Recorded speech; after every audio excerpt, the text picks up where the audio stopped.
पूरा भारत बंद, सेक्टेरियल स्ट्राइक होगा और ग्रामीण भारत बंद होगा। यहाँ पर सभी ट्रेड यूनियनों का संयुक्त प्रदर्शन जीपीओ गोलंबर से निकल करके समाहरणालय तक जाएगा। हम सीटू के पार्ट हैं, हिस्सा हैं, लेकिन आशा और ममता कार्यकर्ता हम यहाँ पर प्रदर्शन के माध्यम से, धरना के माध्यम से सिविल सर्जन को अपना मांग पत्र देंगे।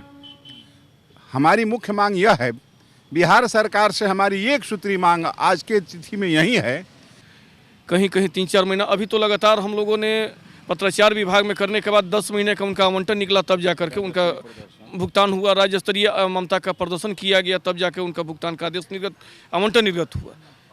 अगर आंदोलन ममता अगर नहीं करें तो सरकार उनको वेतन जो मानदेय जो देती है वो भी देने को तैयार नहीं है। आज स्थिति ऐसी हो गई है कि मात्र 300 रुपये प्रति प्रसव के दर से ममता आज काम कर रही है, और उस प्रसव में 300 रुपया में अगर 4 ममता है तो चारों ममता में इक्वल बढ़ जाता है वो। एक समय यानी एक ममता पर लगभग 75 रुपया ही भुगतान हो पाता है। तो न्यूनतम मजदूरी की जो बात होती है, न्यूनतम मजदूरी भी इनको नहीं मिल पा रही है।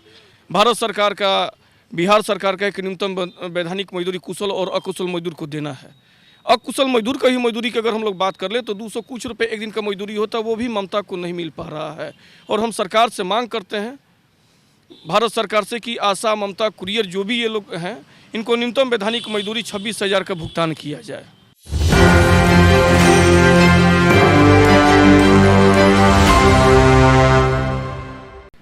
नमस्कार, मैं नंदन, आप देख रहे हैं एक न्यूज़ 24। देखिए, गर्दनीबाग धरना स्थल पर इस वक्त हम मौजूद हैं। आप देख सकते हैं पीछे जो महिलाओं की आपको भीड़ दिख रही है, साथ में मंदिर के आगे जो बैनर्स दिख रहे हैं। आपको पहले बैनर्स हम जूम इन करके दिखाते हैं कि आखिर मुद्दा क्या, बाकी जो भी मुद्दा है हम बात भी करेंगे। हमारे साथ कुछ लोग जुड़े हुए हैं। सबसे पहले हम पूछेंगे कि गर्दनीबाग धरना स्थल पर सर आए हुए हैं, नाम क्या हुआ, परिचय क्या हुआ?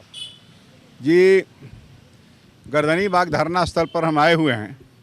मैं CI2 के तरफ से हूं और मेरा नाम विश्वनाथ सिंह हुआ। हमारे साथ अन्य साथी लोग हैं, इन्हें भी अपना नाम, परिचय और अपनी मांग को बताएंगे। आज पूरे भारतवर्ष के हर जिला मुख्यालय में 10 ट्रेड यूनियन, भारत में जितने ट्रेड यूनियन हैं उसमें भारतीय मजदूर संघ को छोड़ करके सभी ट्रेड यूनियन और उसके संबद्ध जितने भी संगठन हैं, किसानों का जो संगठन है वो प्रदर्शन कर रहा है। और 16 तारीख को पूरा भारत बंद, सेक्टेरियल स्ट्राइक होगा और ग्रामीण भारत बंद होगा। यहाँ पर सभी ट्रेड यूनियनों का संयुक्त प्रदर्शन जीपीओ गोलंबर से निकल करके समाहरणालय तक जाएगा। हम सीटू के पार्ट हैं, हिस्सा हैं, लेकिन आशा और ममता कार्यकर्ता हम यहाँ पर प्रदर्शन के माध्यम से, धरना के माध्यम से सिविल सर्जन को अपना मांग पत्र देंगे। हमारी मुख्य मांग यह है, बिहार सरकार से हमारी एक सूत्री मांग आज के तिथि में यही है कि आपने सुना होगा कि बिहार के तत्कालीन स्वास्थ्य मंत्री, सह उप मुख्यमंत्री तेजस्वी यादव जी ने कहा, और मनोज झा जी ने भी अपने प्रेस कॉन्फ्रेंस में कहा कि आशा का 1500 रुपया मानदेय का और ममता के मानदेय के बढ़ाने का प्रस्ताव स्वास्थ्य विभाग ने दे दिया था। उस पर तेजस्वी यादव का साइन हो गया था, लेकिन कैबिनेट में नीतीश कुमार ने उसको नहीं रखा, जिसके कारण नहीं मिला। इसलिए उस प्रस्ताव को हम अविलंब नीतीश कुमार से अनुरोध करेंगे कि अविलंब उस प्रस्ताव को, आशा और ममता के बढ़े हुए मानदेय के प्रस्ताव को, जो उन्हीं के मुख्यमंत्रित्व काल में हुआ था, समझौता भी उन्हीं के मुख्यमंत्रित्व काल में हुआ था, उसको अविलंब वो लागू करें। भारत सरकार से हमारी मांग यह है कि आशा और ममता और कुरियर या समूचे स्कीम वर्कर्स जो हैं, आंगनबाड़ी है, भोजन मिड डे मील वर्कर है, ये जितने स्कीम वर्कर्स हैं सभी को सरकारी कर्मचारी का दर्जा दिया जाए और इनको न्यूनतम वैधानिक मजदूरी 26,000 रुपया का भुगतान किया जाए। 10,000 रुपया महीना इन लोगों को सेवानिवृत्ति के पश्चात पेंशन के रूप में दिया जाए।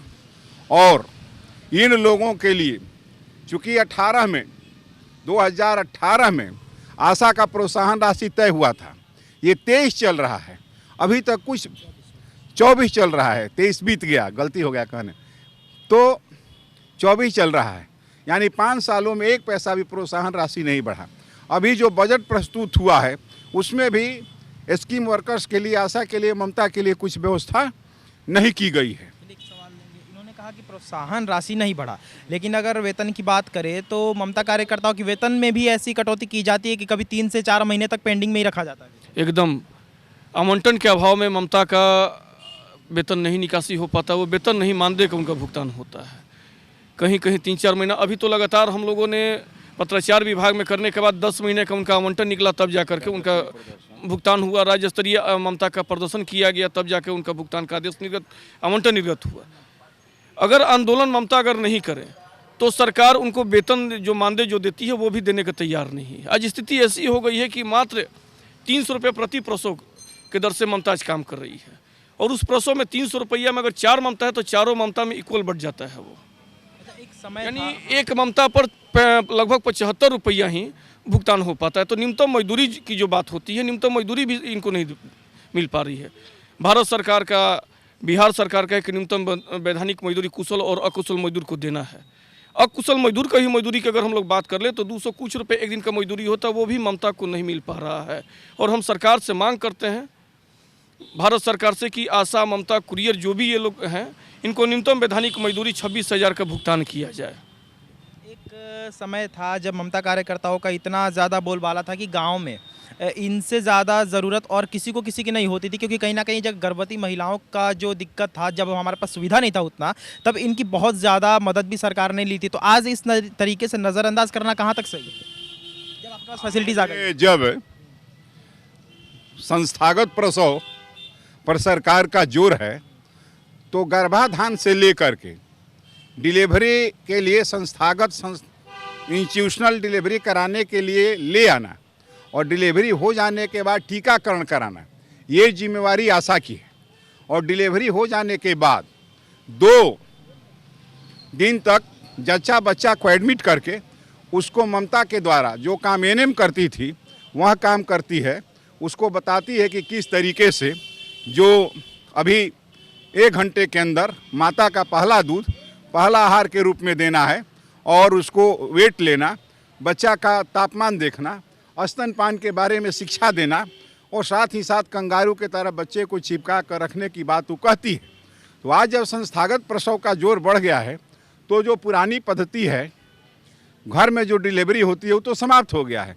लेकिन जब ममता से एएनएम का काम लिया जाता है, जब आशा से सैकड़ों किस्म के काम लिए जा रहे हैं, और वह बच्चा जब बड़ा हो जाता है, गरीब जो है वो आंगनबाड़ी केंद्रों पर जाता है, आंगनबाड़ी केंद्र पर वहाँ उसको शिक्षा और पोषण की व्यवस्था होती है, और बड़ा होकर के ये स्कूलों में जाता है, प्राथमिक विद्यालयों में, मिडिल स्कूलों में, वहाँ पर जो दोपहर का भोजन दिया जाता है वो मिड डे मील वर्कर देती है, यानी स्कीम वर्कर, और टीका केंद्र पर ले जाने का काम कुरियर करता है। यानी पूरा जो ये मानव संसाधन है वो जन्म से, गर्भाधान से ले करके और जन्म तक, शिक्षा, पोषण, उसको टीकाकरण, ये सारे काम करने वाले स्कीम वर्कर को भारत की सरकार, बिहार की सरकार उसको कोई सुविधा नहीं दे रही है। इसी की ये लड़ाई सीटू के बैनर के तले हम लड़ रहे हैं। एक आखिरी सवाल लेंगे कि ममता कार्यकर्ता, जिन्हें माँ का दूसरा नाम भी कहा जाता है कि दूसरी माता, उन्हें गर्दनीबाग धरना स्थल पर बैठकर अपनी मांग को मांगने में कहाँ तक बिहार सरकार के लिए शर्मनाक है?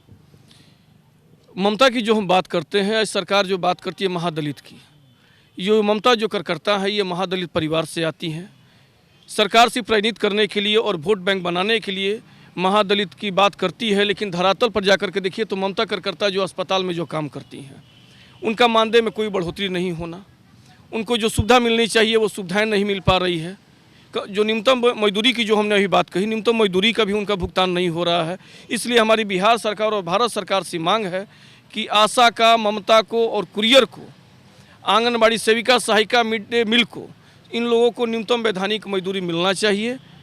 अगर नहीं मिलेगा तो आने वाला दिन में 16 फरवरी को राष्ट्रव्यापी आम हड़ताल होने जा रहा है। उस हड़ताल में सभी स्कीम वर्कर सहित तमाम स्वास्थ्य कर्मचारी, जो बिहार चिकित्सा जन स्वास्थ्य कर्मचारी संघ जो हमारा है, उसके तमाम कर्मचारी उस दिन हड़ताल करेंगे। हमारा हड़ताल में चिकित्सा संघ का ही मांग है। कितनी तारीख को करेंगे? 16 फरवरी को राष्ट्रव्यापी आम हड़ताल होने जा रहा है। उसमें हमारा मुख्य मांग है बिहार चिकित्सा जन स्वास्थ्य कर्मचारी संघ का कि एनपीएस समाप्त कर सभी को ओपीएस, पुराना पेंशन लागू किया जाए। 8वां वेतनमान पुनरीक्षण समिति का गठन किया जाए। कोरोना काल में जो कर्मचारियों का 18 महीने का जो महंगाई भत्ता जो बकाया है उसका भुगतान किया जाए सहित साफ सुथरी मांग हमारी उसमें है। उसमें हमारी मांग है कि जो ठेका संविदा पर जो कार्यरत कर्मचारी हैं उनको भूतलक्षी प्रभाव से नियमित किया जाए।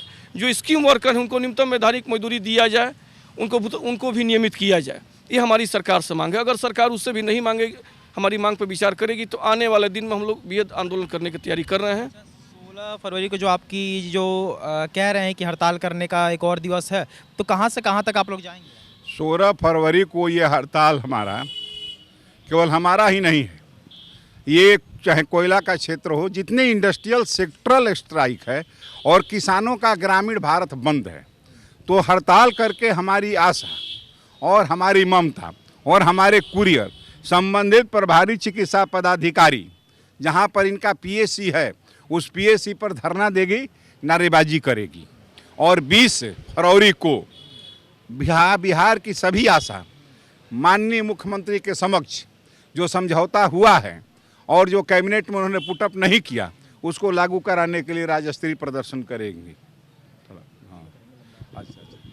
तो आप देख सकते हैं गर्दनीबाग धरना स्थल पर इस वक्त हम मौजूद थे और हमारे पीछे जो आप भीड़ देख रहे हैं, आपको विजुअल के माध्यम से दिखाते हैं भीड़।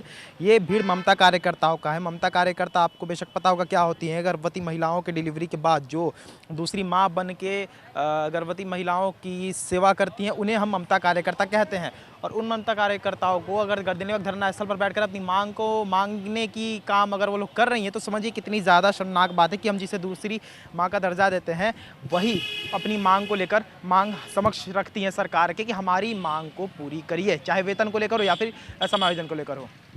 तो ये थी आज की रिपोर्ट। बाकी ऐसे और तमाम खबरों के लिए हमारे साथ बने रहो और देखते रहें News 24। मैं नंदन अपने सहयोगी पिंडू के साथ। धन्यवाद।